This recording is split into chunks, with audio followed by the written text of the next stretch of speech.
بسم اللہ الرحمن الرحیم ادعوا ربکم تضرعا وخفیا۔ اللہ تبارک و تعالیٰ کو خاموشی کے ساتھ، عاجزی کے ساتھ، انکساری کے ساتھ اس کے دربار میں دعا مانگے۔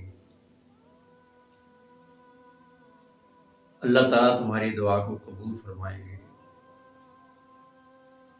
ہر نبی نے اللہ سے دعا مانگی، جیسا کہ نبی پاک صلی اللہ علیہ وسلم نے ارشاد فرمایا ہے کہ ہر نبی کو اللہ نے فرمایا کہ تم دعا مانگو، میں تمہاری دعا کو قبول فرماؤں گا۔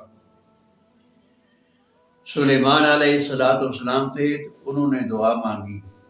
کون سی دعا مانگی؟ انہیں یہ دعا مانگی، رب حبلی ملک لا ینبغی من بعدی، یا اللہ مجھے ایسا ملک دے جو اس سے پہلے کسی کو نہ دیا۔ اللہ تبارک و تعالیٰ نے ان کو نبوت بھی دی۔ دنیا کے لحاظ سے انسان کے لیے بادشاہی ہوتی ہے، اور دین کے لحاظ سے انسان کی سب سے بڑی نعمت جو ہے وہ رتبہ مقام جو ہوتا ہے وہ ہوتا ہے نبوت۔ تو اللہ تعالیٰ نے حضرت داؤد علیہ السلام کو دنیا کے لحاظ سے بادشاہی عطا فرمائی، اور دین کے لحاظ سے اللہ تبارک و تعالیٰ نے ان کو نبوت عطا فرمائی۔ اور ان کا بیٹا حضرت سلیمان علیہ السلام، ان کو بھی اللہ تبارک و تعالیٰ نے بادشاہی عطا فرمائی، نبوت بھی عطا فرمائی، اور دنیا کی بادشاہی جو تھی وہ بھی عطا فرمائی۔ ذرا دیکھیں، داؤد علیہ السلام جو تھے ان کے 19 بیٹے تھے۔ 19 بیٹیوں میں سے سلیمان علیہ السلام سب سے چھوٹے بیٹے تھے۔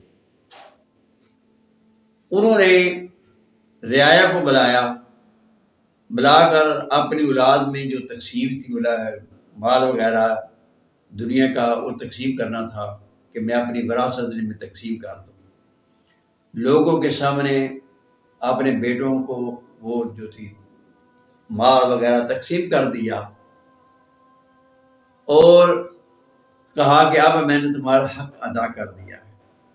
اب رہ گئی نبوت۔ اب نبوت جو تھی وہ کس کو ملتی تھی؟ وہ بھی وراثت تھی۔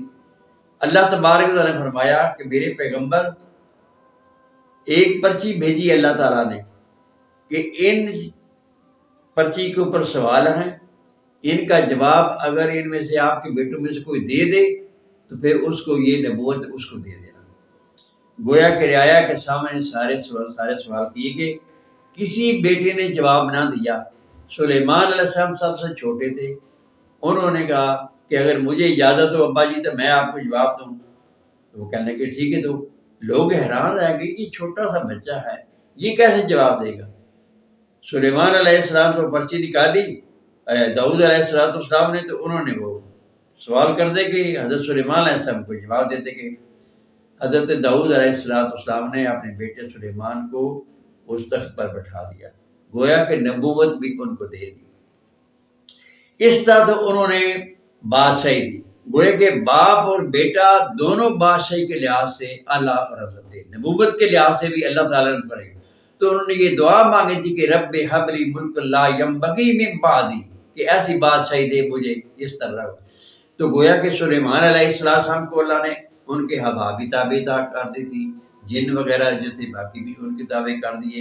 ایک دفعہ تخت الغذا جب جانا ہوتا تھا تو ہوا کو حکم کرتے تھے کہ میرا تخت وہاں تک لے جاؤ، تو بڑی شان و شوکت کے ساتھ تخت اڑ رہا تھا۔ اڑتے اڑتے کیا دیکھتے ہیں کہ نیچے سے آواز آ گئی کہ سبحان اللہ، بوڑھا آدمی تھا، اس نے دیکھ کر سلیمان علیہ السلام کے اس تخت کو کہ تخت پرندے بھی ہیں قطاروں کے ساتھ لگے ہوئے ہیں، جنات وغیرہ بھی ہیں، ہوا تخت لے کر جا رہی ہے، تو کہتا ہے سبحان اللہ، کیا شان ہے پیغمبر کی کہ اللہ نے ان کو کیا مرتبہ عطا فرمایا ہے۔ تو گویا کہ سلیمان علیہ السلام نے لشکر کو ہوا کو حکم دیا کہ میرا تخت نیچے اتارو۔ جب آپ نیچے آ گئے تو اس شخص سے پوچھا کہ بتاؤ تو صحیح کہ تم نے کیوں یہ کہا ہے سبحان اللہ؟ کہتا جی کیوں نہ میں سبحان اللہ کہوں، کہ دیکھو اللہ تعالیٰ نے دنیا کے لحاظ سے آپ کو جو ہے وہ سب سے مالدار بنایا ہے، اور دین کے لحاظ سے اللہ تبارک و تعالیٰ نے آپ کو نبی بنایا ہے، اور پھر یہ تخت آپ کا کتنی شان و شوکت کے ساتھ جا رہا ہے، تو میں کیوں نہ سبحان اللہ کہوں؟ تو حضرت سلیمان علیہ السلام نے فرمایا اگر یک سال سیمانا موقع شد بخاکانی کہ یکدم باخدا بودن بے از ملک سلیمانی، تیرا ایک درا سبحان اللہ کہہ لینا سلیمان علیہ السلام کی 1000 بادشاہیوں سے بہتر ہے۔